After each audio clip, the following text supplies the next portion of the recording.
পাহাড়ে উঠতেই বুঝতে পারলাম কষ্টটা কতটা হয়। পাহাড়ে ওঠা অত সহজ নয়। আমার নাম পিয়ালি, আমি চলে এসেছি সিকিম। আজ গল্পটা শুরু করছি উত্তর দিনাজপুর রায়গঞ্জ থেকে।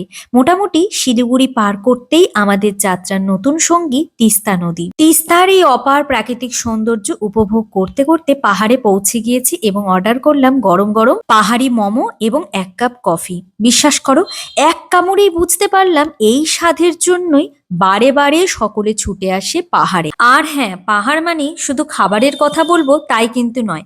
সিকিমে আছি, সিকিম কিন্তু খুবই সুন্দর, সেটা গ্যাংটক হোক বা নামচি, রা বাংলা যাই বলো না কেন। শিবের ভক্ত হলে তাহলে চারধামে এসে একবার তো হার হার মহাদেব বলতেই হবে। এবারের শীতের ছুটিতে সিকিমের মেন সিটি গ্যাংটক হোক বা ইস্ট সিকিমের চায়না বর্ডারই হোক, ঝটপট ঘুরে দেখে নাও। আর হ্যাঁ, আমার সাথে পুরো সিকিম ঘুরে দেখতে হলে চ্যানেলটিকে সাবস্ক্রাইব করে আমার সঙ্গে থাকো।